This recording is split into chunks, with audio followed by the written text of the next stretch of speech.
Bismillahirrahmanirrahim. Assalamualaikum warahmatullahi wabarakatuh. Bismillah, alhamdulillah, wassalatu wassalamu ala habibillah Sayyidina Muhammad ibn Abdillah wa ala alihi wa sahbihi wa mawala. Subhanaka la ilma lana illa ma 'allamtana innaka antal alimul hakim. Wala hawla wala quwwata إلا بالله العلي العظيم. اللهم رب اشرح لنا صدورنا ويسر لنا أمورنا واحلل عقدة من ألسنتنا يفقه أقوالنا. اللهم فقهنا في الدين وعلمنا التأويل. اللهم ألهمنا مراشد أمورنا وأعذنا من شرور أنفسنا برحمتك يا رب العالمين. والحمد Alhamdulillah, summa alhamdulillah. Syukur kepada Allah Subhanahu wa taala, kita bertemu lagi pada pertemuan petang ini dalam program Mahsyar siri yang ke-38 bersama dengan saya Umar Aziz. Pertemuan di mana kita akan berkongsi sedikit sebanyak daripada pembacaan buku Mahsyar.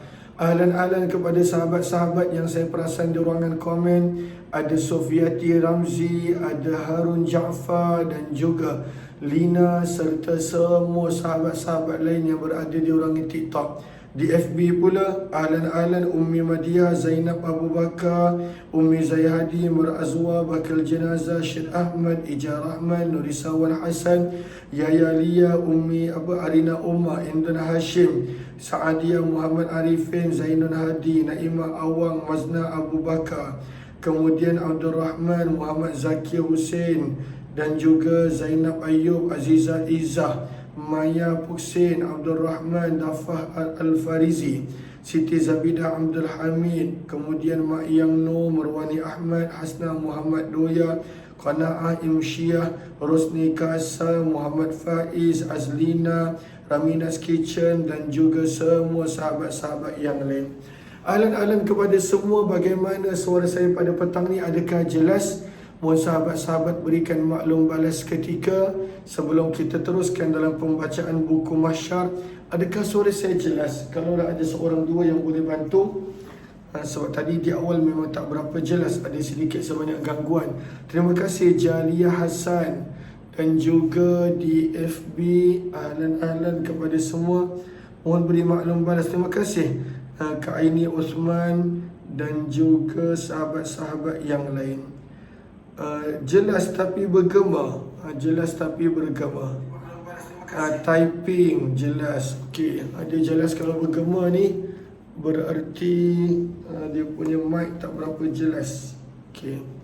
Ahlan-ahlan. Kalau begitu, okey, Allahumma salli ala habibina Muhammad wa ala alihi wa sahbihi ajma'in.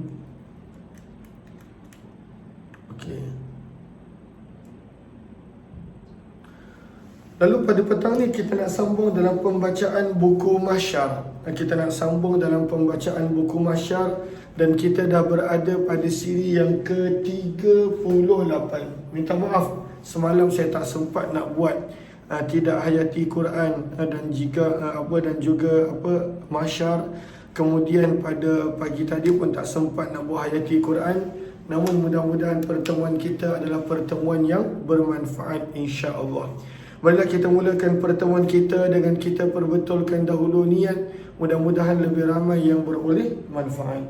Nawaitu ta'alluma wa ta'lim wa tadhakkura wa tadhkir wa naf'a wal intifa' wal ifadata wal istifadah wal hasa 'ala tamassuki bi kitabillah wa sunnati Rasulillah sallallahu alaihi wasallam wa du'a ila al-huda wa dalalati 'ala al-khair ابتغاء وجه الله ومرضاته وقربه وثوابه آمين آمين يا رب العالمين.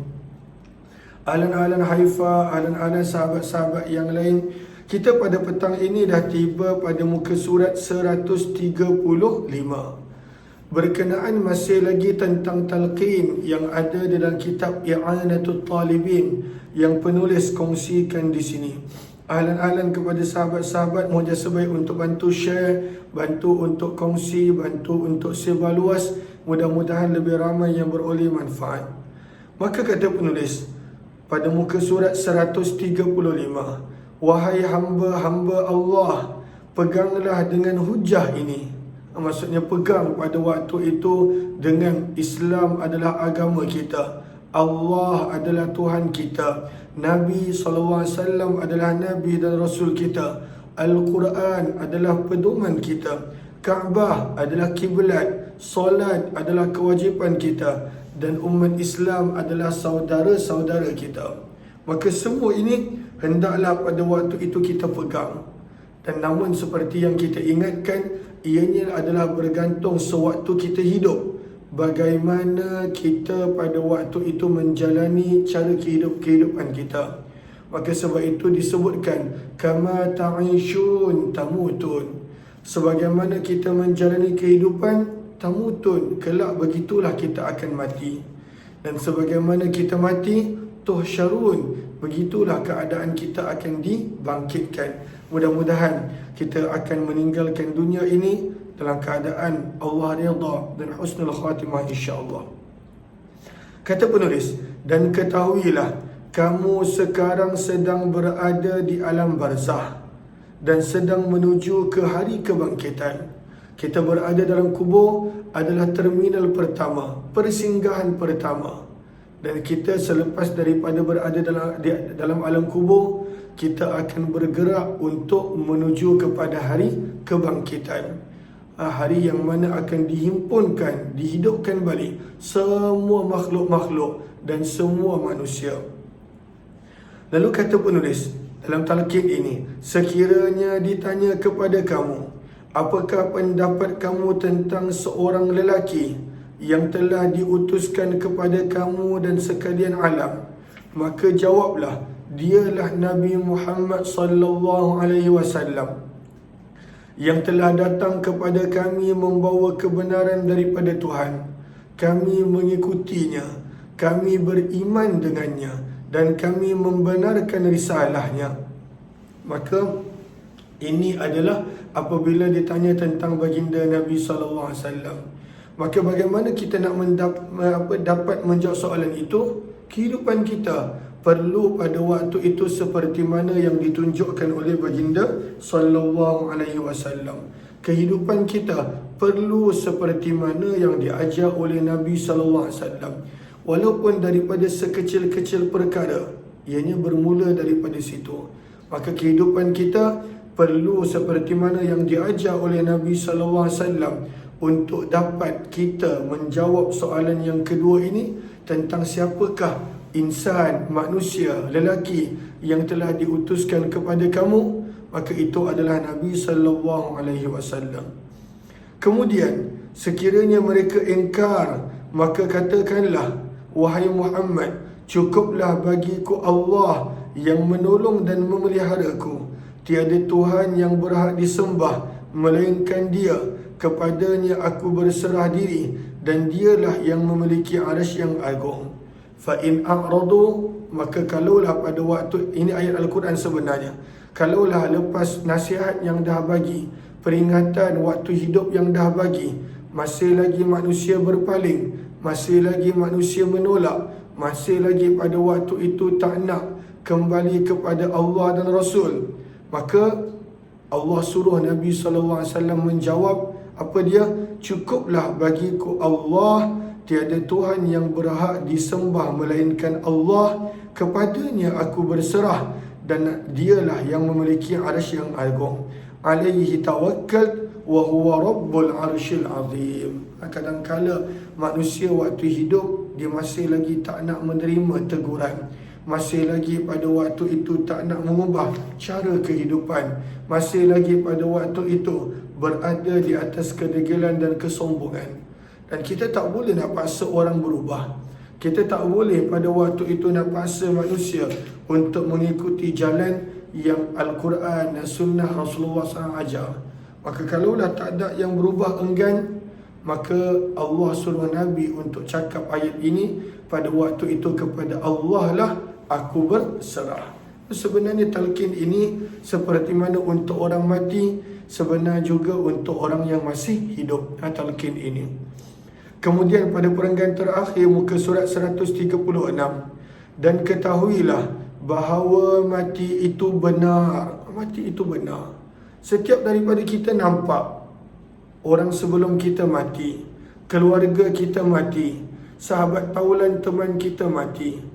Kalaulah yang dah mula masuk usia 50-an, 60-an, 70-an, kita dah boleh dengar rakan yang kita belajar sama, orang yang kita belajar sama kelas, banyak yang telah mula meninggal dunia.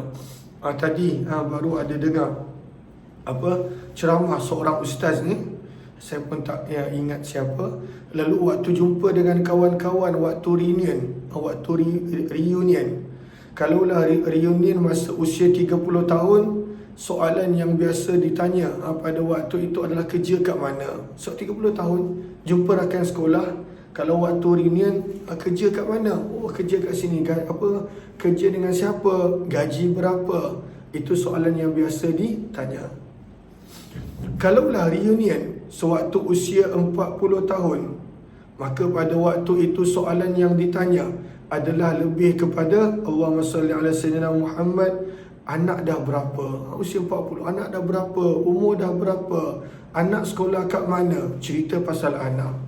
Masih usia 30-an, kalau reunion, cerita pasal diri.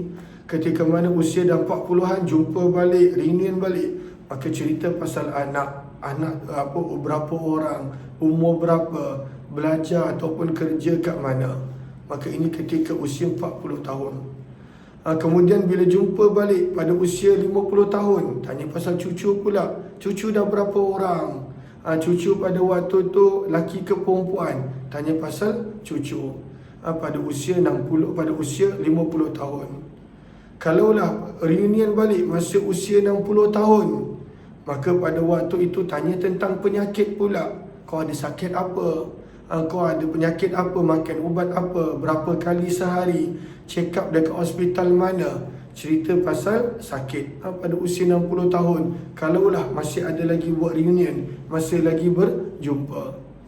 Kalaulah usia 70 tahun ada reunion, maka pada waktu itu dah tanya, dah berapa ramai daripada kalangan kita dah meninggal. Dah berapa banyak yang pada waktu itu meninggal kalau usia 70 tahun.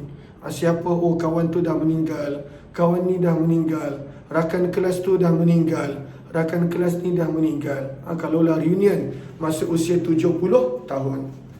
Kalaulah reunion masa usia 80 tahun, kau ni siapa? Dah tak kenal dah. Moga-moga tak begitu. Tapi pada waktu itu, inilah proses yang manusia jalani daripada usia 30, 40, 50, 60, 70. Dan benarlah ketika mana di penghujung perkataan ini, dalam hujung talqin, maka pada waktu itu yang disebutkan adalah, dan ketahuilah bahawa mati itu benar. Mati itu benar. Dan itulah setiap daripada kita pun tahu. Tapi kadang-kala kita masih pada waktu itu tidak bersedia untuk melakukan persiapan untuk mati, melakukan persiapan untuk apa yang bakal berlaku bila kematian datang. Maka kata penulis, dan bayangkan dan ketahuilah mati itu benar. Kemudian yang kedua, kubur itu pun benar. Dan kita nampak, kita tanam orang, kita kebumikan orang dalam kubur, maka sebenarnya kubur itu adalah benar. Itu yang kedua. Pertanyaan mungkar dan nakir dalam kubur itu benar. Pertanyaan malaikat mungkar dan nakir, soalan-soalan yang dah dibocorkan, yang kita dah baca 2 hari lepas, maka sebenarnya adalah benar. Jawapannya pun kita dah tahu, tapi bukan diri kita yang menjawab, sebaliknya adalah amalan kita. Kemudian yang keempat, dibangkitkan daripada alam kubur itu benar. Setiap kita daripada kita akan dibangkitkan, dan pada waktu itu bila dibangkitkan akan dikumpulkan, dan disitulah kita menanti ketika mana disoal jawab oleh ilahi. Maka itu yang keempat. Yang kelima, perhitungan amalan baik dan buruk itu adalah benar, bahawa akan dihisab amalan yang baik, amalan yang buruk. Orang-orang yang amalan buruknya lebih banyak, maka pada waktu itu dia akan takut, dia akan risau. Kita baca suratul Kahfi, wa wudi'al kitabu fataral mujrimina mushfiqina mimma fih. Sewaktu nak diberikan buku catatan amalan, maka orang-orang yang banyak dosa, yang banyak salah, mushfiqina mimma fih, dia akan takut dengan apa yang ada dalam buku catatan amalan. Dia takut. Ketika mana dah ditunjukkan buku catatan amalan dia, yang mana pada waktu itu sangat banyak, sepanjang dia hidup dicatat, direkod, ada data, maka pada waktu itu orang ini akan berkata, apalah Allah fataral mujrimina mushfiqina mimma fi wa yaqulun ya wailatana ma li hadzal kitab, celaka aku, mengapa dengan kitab ini, mengapa dengan buku catatan amalan ini tidak pada waktu itu meninggalkan, kecuali semua dicatat, yang kecil, yang besar, semua perbuatan dicatat. Dicatat.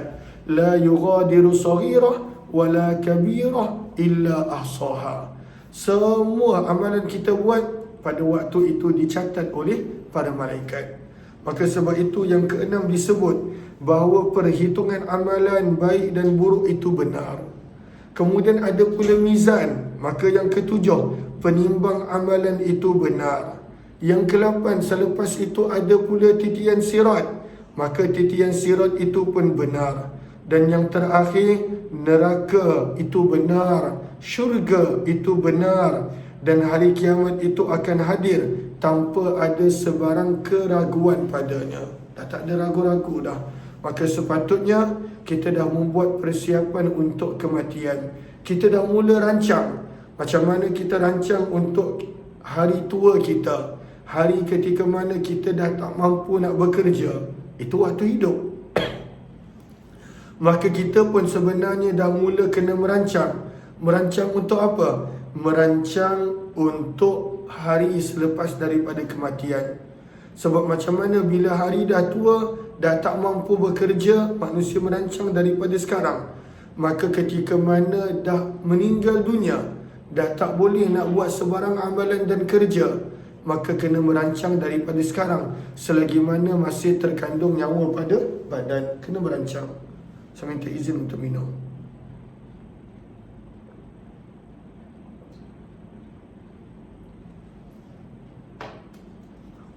Maka kita kena merancang pada waktu itu amalan mana yang kita nak perbanyakkan, dosa mana yang kita nak taubatkan, dan apa yang patut kita perbaiki daripada amalan-amalan kita.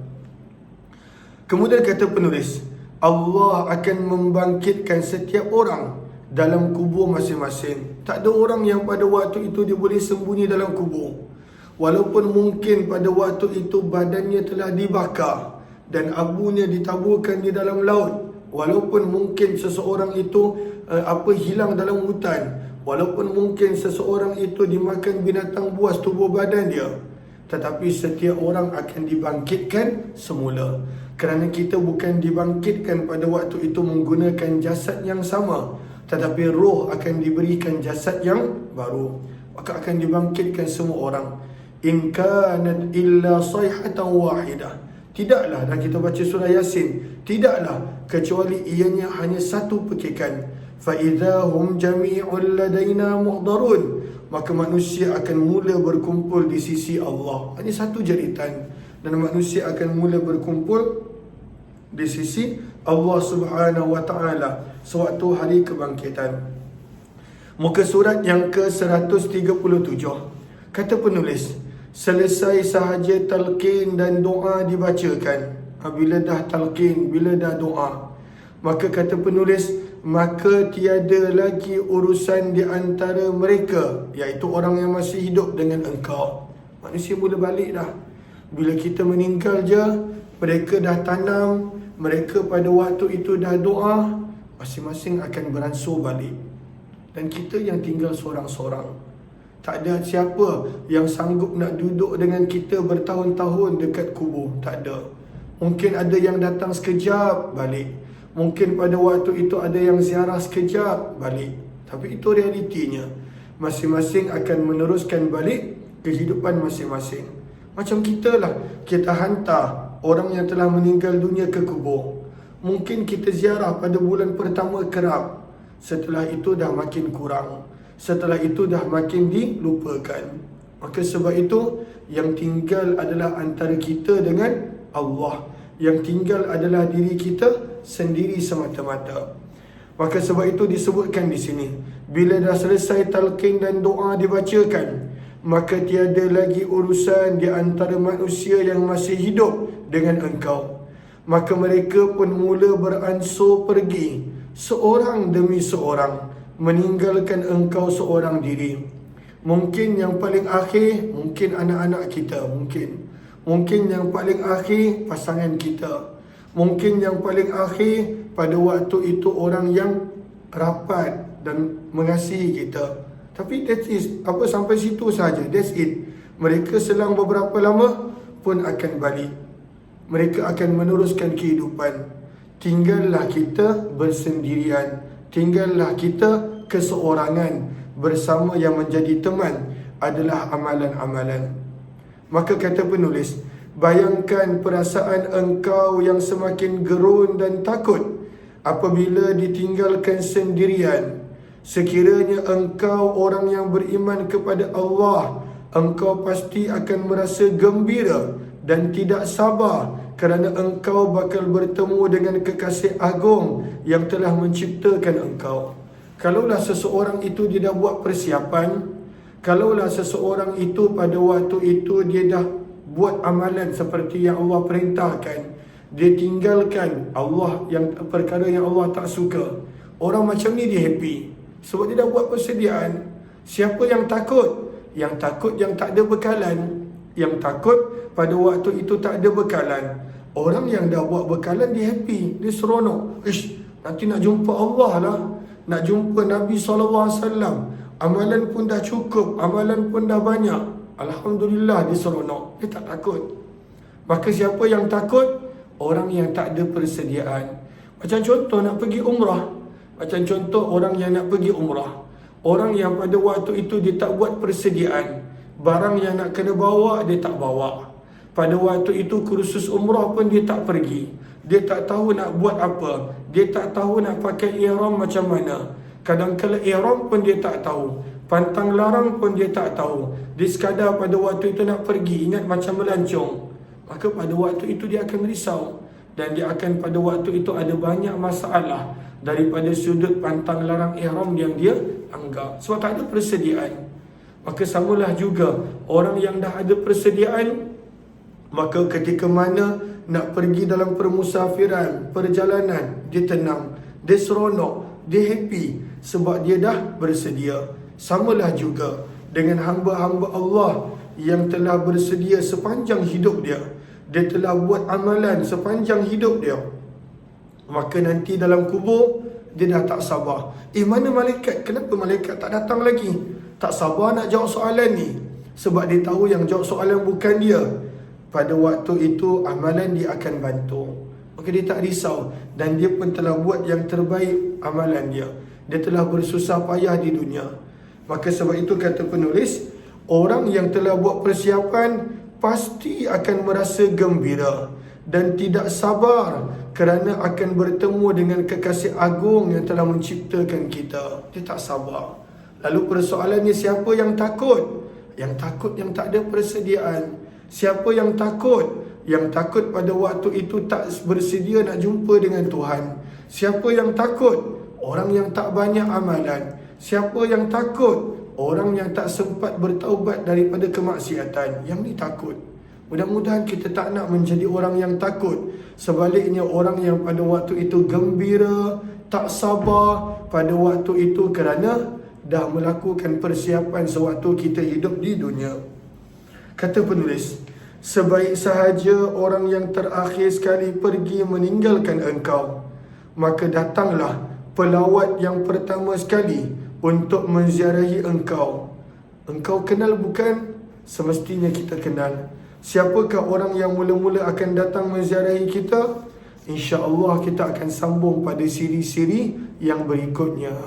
Mudah-mudahan insyaAllah Mudah-mudahan Allah Subhanahu wa taala jadikan kita di kalangan orang yang sentiasa bersedia menghadapi kematian dan apa jua yang bakal berlaku.